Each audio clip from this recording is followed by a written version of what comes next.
우리가 배만 조금만 차가워지고 그다음에 찬물만 조금만 먹어도 아니면 어떤 분들은 마트에 가서 냉장고 옆을 지나가기만 해도 배가 쌀쌀 아프면서 차가워지고 그다음에 설사가 쫙쫙쫙 이렇게 나오시는 분들이 있어요. 이런 분들은 일상생활이 너무 힘들어요. 그래서 여행을 가지도 못하고 왜냐하면 화장실 문제가 항상 걸려 있으니까 삶의 질이 너무 떨어지게 되는 거예요. 그러면 이런 식의 불편한 증상은 어떻게 해소하면 좋을까? 그 원인과 그 치료에 대해서 말씀을 드리겠습니다. 우리가 한방적으로 보면은 대장이라는 건 성질이 차다고 봐요. 왜냐하면 수분 대사를 주관하기 때문에, 수분 대사에 관여하기 때문에 성질이 차요. 그러면 그 성질이 찬 대장을 데우기 위해서는 한방적으로는 콩팥과 한방적인 심장이 그 역할을 하게 됩니다. 특히 콩팥이 제일 중요한 역할을 하게 되는데 한방적인 콩팥의 양기가 대장을 데워가지고 그 대장을 따뜻하게 해주는 역할을 하게 되죠. 그런데 콩팥의 양기가 뚝 떨어져 있다. 그러면 치료는 한방적으로 콩팥의 양기를 북돋아주는 약물들을 투여하면서 치료가 되는 거예요. 그럼 일상적으로는 우리가 어떻게 접근하면 좋을까? 굳이 이제 약물로 치료를 해야 되는데 찾자면 우리 부추 같은 거 있어요. 왜 뜬금없이 부추냐? 한방적으로 부추씨를 구자라고 그러는데 그 부추씨를 양기를 올리는데 콩팥에 양기를 올리는데 많이 써요. 그러면 그 씨도 그렇지만 부추 자체에도 그 양기가 있다라고 볼 수도 있거든요. 그러면 일상생활 속에서는 부추 같은 거 그런 것들을 반찬 속에 너무 좀 질기지 않게 잘게 잘게 썰어서 그 다음에 부추 같은 건 식이섬유도 많으니까 장에 어떤 좋은 균에 먹이도 되니까 부추 같은 걸 좀 즐겨 드시면 좋으시고 그 다음에 첫 번째는 콩팥의 양기지만 두 번째는 심장의 양기가 위장으로 잘 가야 돼요.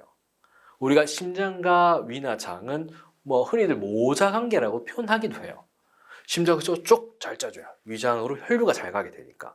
그러면 심장을 강하게 심장의 양기가 장의 끝까지 가도록 심장이 강해져야 돼요. 그 심장이 강해지는 방법. 한방적으로 심장을 강하게 하는 약물들을 투여를 하게 되고 그 다음에 일상적으로는 심장을 강하게 하는 여러 가지 방법들. 잘 모르겠죠? 근데 쉬워요. 유산소 운동을 해주시는 거예요.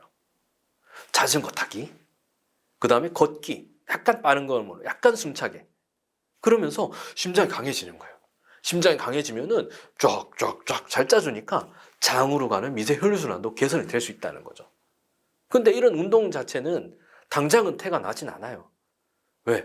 운동 한번 한다고 심장이 펑 강해지는 건 아니잖아요. 대신에 적금 쌓는 거랑 똑같다고 보시면 돼요. 조금씩 쌓다 보면 조금씩 장으로 혈류가 더 잘 가게 되거든요. 그래서 이런 식의 운동을 해주시면 또 좋으시고 그 다음에 우리 장의 기능이 떨어지는 경우도 있어요. 장의 기능이라는 게 뭘까? 장이 하는 역할이 수분 흡수를 하고 가스를 배출하는 거예요. 근데 장의 기능이 떨어지고 수분 흡수가 안 되니 설사 쪽으로 많이 빠지게 되고 그 다음에 가스 배출이 안 되니까 꾸룩꾸룩 계속 불편한 장의 트러블들이 생기게 되는 거죠. 그런데 이런 장의 기능이 떨어지는 가장 큰 원인이 또 한방적으로 담이라는 게 있어요. 담이 뭐냐? 쉽게 설명드리면 음식 찌꺼기가 썩은 거예요. 음식 찌꺼기 썩은 그런 독소가 위장 점막 외벽에 영향을 주게 되면 심해지면 굳어지는 패턴으로 나타나는 분들이 있어요. 일시적으로 그런 분들이야 일시적으로 해소가 되지만 심장기적으로 오래 가면 굳어진 패턴까지 나타난다. 그럼 굳어지니까 장의 기능이 떨어지게 되는 거예요. 그러면 어떻게? 치료는 굳음을 풀면 돼요. 담이라는 독소가 껴있으니 담이라는 독소를 빼내고 굳어져 있는 걸 우리 진찰을 통해서 있다. 그럼 그 부위에 특정해서 이제 풀어내는 치료들을 이제 하게 되는 거죠. 그럼 일상적인 접근은 어떻게? 담이 안 생기도록 하시면 돼요. 담이 음식 찌꺼기가 썩은 거니까 음식 관리를 잘 하시면 돼요. 오래 씹고 진밥 드시고 딱딱 진밥을 먹으라는 얘기는 고두밥 같이 딱딱한 사과, 배, 견과류 같이 딱딱한 친구들이 내려가다가 위장관을 자극을 주니까 딱딱하지 않는 음식들을 부드럽게 해서 입에 암죽이 될 정도로 부드럽게 드시는 식으로 가시는 거고, 그 다음에 우리가 밀가루 같은 음식들, 밀가루 같은 경우에는 우리가 98%가 수입이 돼요.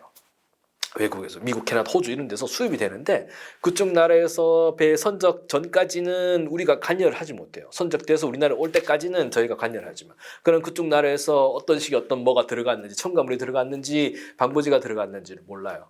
그러니까 그런 독소들이 많이 포함되는 밀가루나 그런 밀가루를 기반으로 해서 만든 인스턴트 음식이나 인스턴트의 어떤 각종 첨가물들이 장의 점막을 자극하고 장의 트러블들을 만들게 돼요.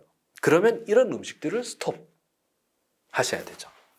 지금까지 우리가 조금만 차가워져도 금방 설사가 쫙쫙쫙쫙 나오는 분들 어떻게 하면 좋아질까에 대해서 설명을 드렸습니다. 제 얘기가 마음에 드셨으면 좋아요, 구독 버튼 눌러주세요.